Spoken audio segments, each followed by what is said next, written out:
Afternoon. My folder, which has all of my notes and breakdowns of my opponent, is quite full this week. Michigan is an outstanding football team. It certainly is exciting for our football team to finally get into game week, and that game preparation the last few days has been one of managing the focus and concentration as you kind of flip the switch, if you will, and get ready to play somebody. It's been about 8 months since we've played a football game. It seems like a lot of preparation to actually get to a game. So you can imagine our guys are excited about now getting into the game week preparation and playing an outstanding football team in the University of Michigan. Where do I start? It's certainly from an offensive standpoint. You're talking about an offense that returns some very good offensive linemen that have experience. I think they've put the pieces in the right place on the offensive line. Ruiz goes back to center, which is a natural position. Runyon at tackle. I think they have now where I think they all fit together quite nicely. Certainly two running backs with a lot of Big Ten experience. Higdon and Evans complement each other extremely well. I could go on and on. I think everybody has heard the lead up to Michigan. We have a great deal of respect for him. Shea Patterson will come in and run their offense quite well. Again, an experienced player in the SEC, very talented, can throw it, is athletic, can keep plays alive. I think, again, a guy that will get the football out to some talented players. Certainly we're aware of the news reports on Tariq Black and feel terrible for him. But Nico Collins will be a very, very good receiver for them, along with Donovan Peoples-Jones, who we know quite well is a talented receiver. Two very good tight ends who will be featured. So this is an offense with weapons that Patterson will get the ball, disperse the football around, and again, I think extremely talented and is certainly one that will pose a great challenge for us. Defensively, they've gotten certainly a lot of the recognition in preseason, and deservingly so. I think they've got a number of elite players on the defensive side of the ball. Rashawn Gary obviously is one of them. He's certainly not the only one. I think he's complemented quite well in a number of areas on the defensive line. Winovich, but it doesn't end there. Solomon, I mean, I could go down my list. I've got more notes on their defensive line maybe than any group that I've had, other than maybe North Carolina State last year, Georgia. Those three are groups of defensive linemen that rate out at a high level. Gary is a Chubb-like player, and we know what kind of player he was last year. I'm not comparing or contrasting, but we know what kind of player he was, taken in the top few picks of the NFL draft. Hudson, he stood out at all three levels of the defense last year. That's pretty hard to do. Outstanding player. Bush, Forbush, these are really, really good football players, and I'm really repeating what probably you already know about an outstanding defense. And the back end, again, outstanding. Hill, Long, great corners, got some depth at the position as well, and they're coached by Donnie Brown, who I know very well, have a great deal of respect for, and what he's accomplished as a defensive coordinator. So great football team. Again, a great matchup for us. We're excited about it. This is something that Jim and I wanted to get on the schedule, and be careful what you wish for, but I think it's great for college football. We're excited about this matchup. We think it's great for college football, and I know our kids and our coaches can't wait for Saturday night. So with that, I think I probably covered what everybody knows about Michigan. I will say this, we've got some really good football players too. Sometimes as you go into these press conferences, you forget about the fact that as you give the proper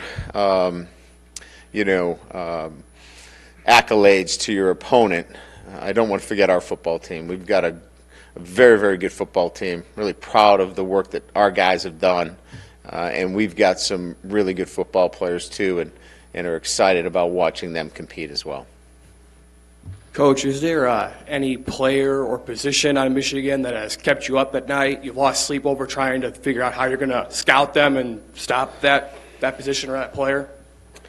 I think in each and every week, when you're playing, top 10, top 15 teams, you have to have a plan or plans for, guys that can impact the game. There's no question. And so, losing sleep, no, I think I've gone through that in my career. I think now you have to have answers. If you're losing sleep, you're not doing your job in a sense that you better have answers for guys that can impact the game. This is the first time this team has played Michigan. You've obviously coached against Michigan before in this type of a rivalry game. Are you trying to relay any message to the players about what it's like playing a Michigan-type team in a rivalry game, things like that? Yeah, so we had some guys that were on this team, obviously, in 15. I think that was the last time we played them, right, Mike? 14, excuse me. So we had some guys here in 14 that did, in fact, play them. So, it's not a distant memory from that perspective. And, again, there's a lot of guys that are on our team or from Michigan that are aware of them. But they know the University of Michigan and its tradition, certainly. So I just think that from a player standpoint, this gets their attention. And they knew who they were playing back in January as they prepared for the game. So it just heightens the excitement that they're playing, a marquee game right out of the gates. Brian, with Shea Patterson on their team with some new offensive coaches, I would imagine the possibility of them not being so traditional on offense on certain downs would pop up. How does that affect your rover position, who's playing it, and is Shane Simon somebody that you anticipate will see action in the game at that position? Well, there's no real identity that has been established, from a Michigan offense right now. Add to the mix that it's the first game. It's a new quarterback. You've got a new, Ed Warner's there. Pep's there. I mean, you've got a lot of new pieces that are going to go on here. So I think, not to say that Shane won't be out on the field, but the last thing you want is a true freshman trying to sort this thing out too.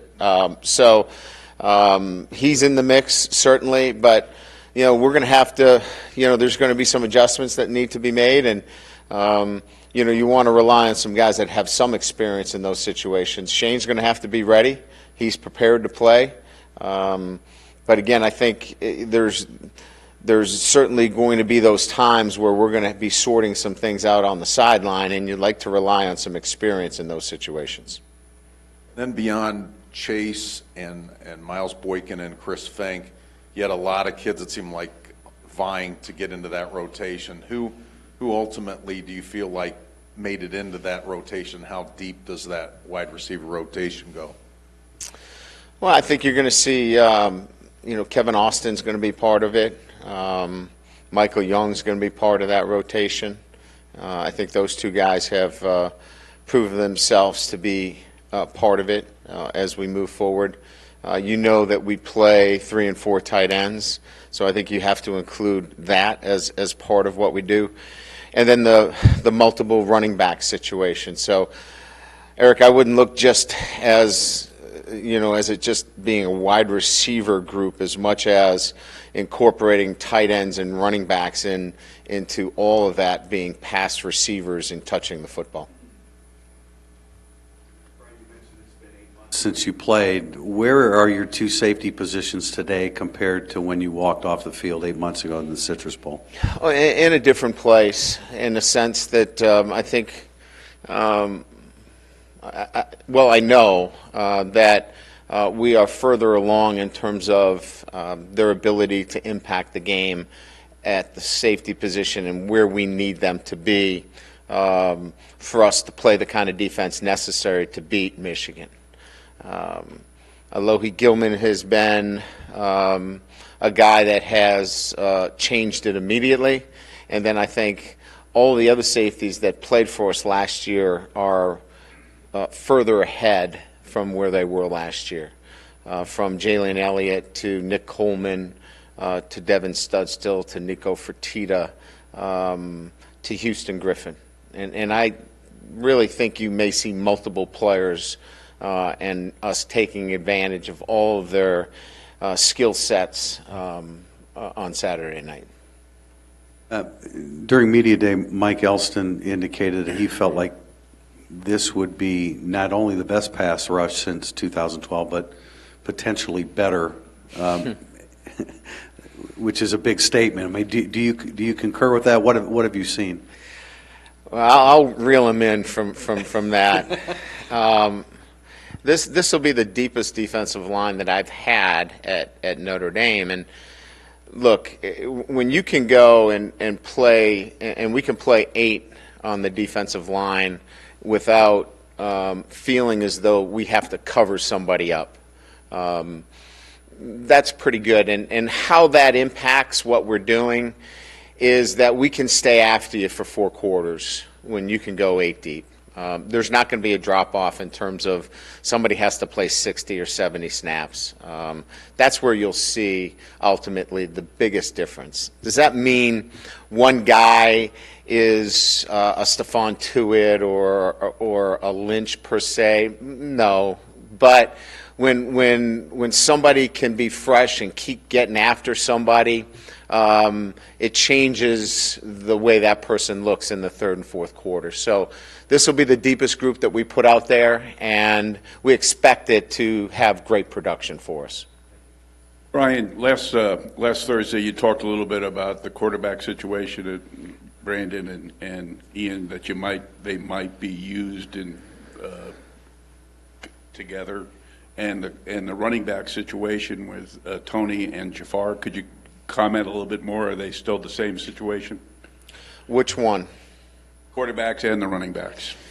I'll try to clarify whatever I said, and sometimes I'm not the clearest. So Brandon's our starter. We're going to go in the game that he needs to win the game for us. We'll put a game plan together for Brandon Wimbush to win the game for us. If there's any need, we feel great about Ian Book as our number 2. As it relates to the running back position, it's much different in a sense that I think we rely on different skill sets as 1A, 1B, 1C, 1D in a sense, that they all are capable of helping our football team, but we haven't established a 1-2 kind of like we have at the quarterback position. So I hope I've clarified it in that sense, relative to the difference between the two. You talked about earlier today, you talked about how you and Jim really wanted this game back after the acrimony of how the thing ended. Who was there a call between the two of you? Mm-hmm. And the other thing is, I know you live on Diamond Lake, and Greg Madison lives on Diamond Lake. Do you ever run into him at any time during the summer? First of all, Jim reached out to me, and we were both of the same opinion that we wanted to try to get this game back if we could. Now, there are so many other things, as you know, that make this difficult. I know we play next year, but after that, who knows how this might work again, given both of our limitations relative to scheduling. I I do know Greg lives on Diamond Lake. I won't confirm or deny that I live on Diamond Lake. But I do see a boat that comes by quite regularly that does play the Michigan fight song. And I assume that that might have something to do with the Madison family. Brian, towards the middle. What are some of the things that are difficult in an opener in terms of just you think you know things about your team, but you don't really know them until you see it on the field? And what are some of the things that maybe you're most concerned or curious about heading into Saturday? Well, I think there are years where you're still learning about your team at different levels. This team I know a lot about. There's a lot of players back from last year. So there's different levels of concerns or question marks that you have about each team. The 2017 team, we were still, major question marks about the quarterbacks, right? There were major question marks about defensively, a lot of different positions in Mike Elko's first year, right? So each year there's different questions about teams. This football team, I don't have any concerns about its ability to go and compete against anybody. They've played USC and Georgia, and they've played North Carolina State, who had a really, really good football team, and they've competed at the highest level. So I'm not really concerned about how they're going to show up and play against Michigan. We'll have to execute extremely well. So there's different levels each year.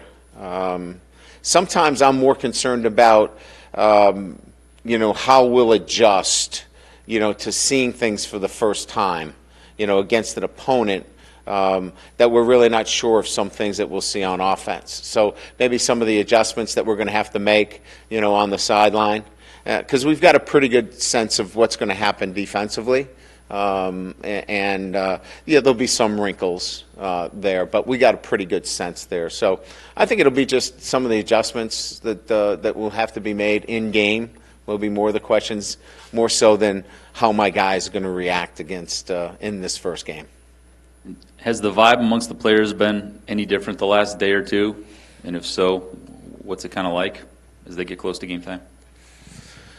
I think as you get into game week, there's definitely they begin to get more focused. This is where your guys have to really begin to lock in on their process. And I know you hear that a lot of times. What does that mean, really? They have to hold on to something so they don't become distracted. This is where distractions. Look, in January, February, March, through April, May, June, July, there's not a lot of talk. You go to weight training, you go to practice, nobody's really talking about you. So there's not a lot of distractions. You can really focus in on what you're doing every day. So sticking to a process is easy, right? But when you get into game week, there's a lot of talk about the game and what's going to happen and other tickets. Can I get tickets? All of that. And so you can get distracted. So you really have to focus in on your process, and that is your attention to detail and really staying focused on what's important right now. And so as we get closer to the game, that's why you hear coaches talk about process, because there's a lot of buzz. These kids can get easily distracted when it's really important to be locked in on what they're doing. Brian, up here. I know you've been asked about him quite a bit during the off season, but could you revisit for me why Nick Wisher is so important to your team? Well, each team has guys that are important to them from a emotional heartbeat sense. In other words, that they mean more to them as a person than maybe just a football player. What Nick brings is just his personality, who he is as a person, what he represents, and in particular, the Wish Fest and what he's done for his brother and his family resonates throughout our entire football team. So he's so respected and revered by our team. It's much more of a love for Nick and what he represents, and that kind of overshadows anything that he does on the football field. And can we expect to see Dexter Williams on the field at all Saturday? He'll be dressed, and he'll be on the sideline, and we'll see what happens when we kick it off. Brian, a lot of talk about each team's offense and defense so far. Special teams looks like it would be a real strength for the Irish with a veteran punter, veteran kicker, quality depth at the secondary. We can put some of those guys in special teams. Give us an idea of what you expect from special teams. Well, that will be an important part of this game. All three phases in games like this are absolutely crucial, and nobody likes to talk about it because it's, not the hot topic, but the kicking game will have an impact in this game. Closely fought games, kicking game is going to show itself. Generally in early, contests, they generally show themselves.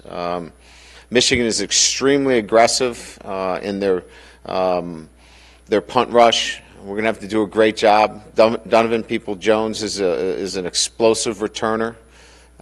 We think we've got obviously some weapons as well. This will be one that you'll have to keep an eye on because it could very well be the difference in this football game. A lot of great work goes on in the spring and summer. Is there anybody that stepped up, like in the last 3 weeks, you said, I wasn't sure we're going to be able to count on him? Anybody that surprised you so far?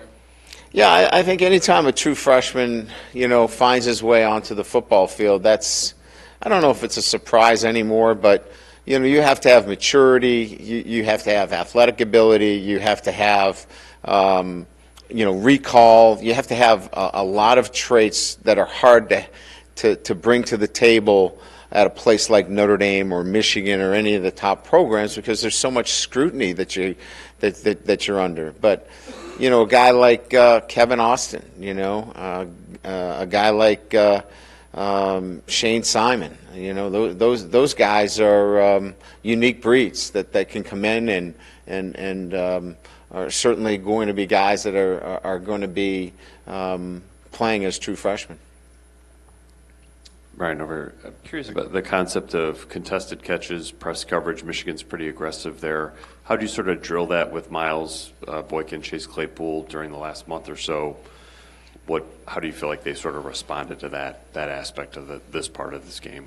Yeah, I think it's part of the game now, Pete, is that there are 50-50 balls that, on one side of the field, I'm over there and we're talking about defenders, winning the 50-50. And then on the other side, when I go to the offense, you got to win those 50-50. Sometimes it's a matter of catch radius and size, and, we win them because, we got two guys that are 6'4 plus. And on the other side, you're in really good position and you're able to use the sideline as a friend and squeeze them out. So that's why they call them 50-50, and there's going to be some plays made on both sides of that. I think where they show themselves the most is when they count for 6, and that's where teams are going to have to, make a play when big plays are needed, because we know that they're really good, and we think we've got some good guys as well. I'm curious about your level of concern, high or low, about Eichenberg, Jafar Armstrong, Alohi Gilman to a certain extent, guys who just haven't played in the stadium in a live bullets type situation. What do you look for during the week? What do you look for on Saturday during the day, pregame, and just sort of how do you feel about that group at large? Alohi, I probably have the least amount of concern for him because he's played. He's been out there, plays with an edge. I'd probably say he's not on my radar. Jafar, has the ball in his hand, so, you're always looking at, ball security. As it relates to the kind of football player is, athleticism and his ability for workload, I have zero concern. It's, like any coach, ball security will dictate his play. Liam's a ferocious, physical player, but he's going to be challenged over there. There's no question he's playing against one of the best players in the country. So he's got to know that there's going to be some times that he's going to struggle. and that we've got his back, and that it's our job to help him out at times and get a tight end over there, get a back over there. But keep fighting, keep battling, because we believe in you. So sometimes it's more about how we support him, more so than him worrying about, hey, you got one of the best players in the country over there. Keep fighting. Coach, Michigan and Notre Dame are probably among 20 or so teams that have a genuine chance to make the college football playoff, and obviously the loser is going to be up against after this. Do you have any feeling on whether the field should be expanded to 8 teams, or are you pretty content with 4? You know, if the coaches add away, I think it's unanimous, but we have no say in this, so I don't even know why the question's brought up anymore. It's pretty clear the field is going to be what it is, and so we have to play accordingly. You know, until the new agreement comes up and there's negotiations with it, we are playing at 4, and it's very selective. So hunker down and fight. And we all know that, certainly win them all, and, you're probably in. If you lose one, better be at the right time, and you better play well at the end. Well at the end usually helps you more than it hurts you. Brian, just quickly, did Robert Hainsey make it all the way back to be part of the first team offensive line? Yeah, he was taking reps with the first team the last 2-3 days. Did anything lingering for him, or did that time off, was it what it really needed to heal up and be full go? Yeah, the inflammation is now fully out of the joint. So, we want to be smart and careful. We've limited his, the pitch count has been, what it is, just to make sure that we don't have anything flare up, but he's good to go. Coach, you've got consistency at the quarterback position for the first time, or a returning starter, I should say, for the first time since Tommy Rees. Just what does that consistency do for an offense? Well, certainly anytime that you have a guy that is coming back, that understands the offense, there is a confidence with the other 10 players that is implicit in the way things operate. So if you just, go back to last year's game against Georgia versus this year in a big game setting, things will move a lot quicker with much more confidence as an offensive unit than they did, say, in that game. And that's just because the offense hasn't changed, the nomenclature hasn't changed, and there's so much more confidence at the end of the day when you have a returning signal caller. Sure.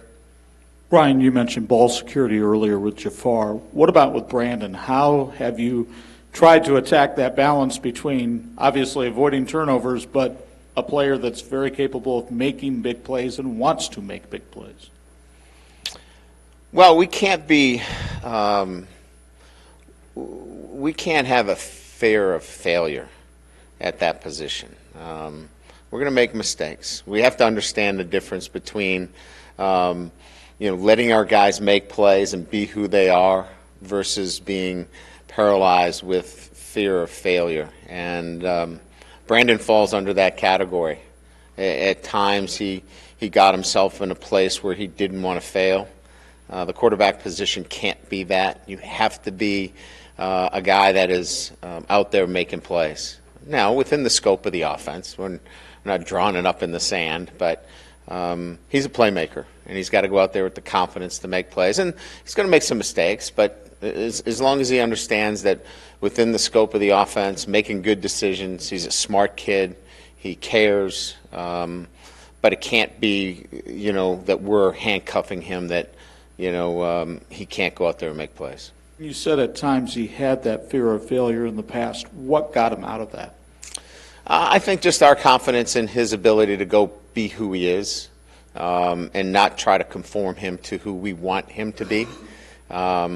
This is much more about calling the offense for who Brandon Wimbush is than who we want him to be, more than anything else, and that's what you'll see Saturday night. Thank you, Good, thank you.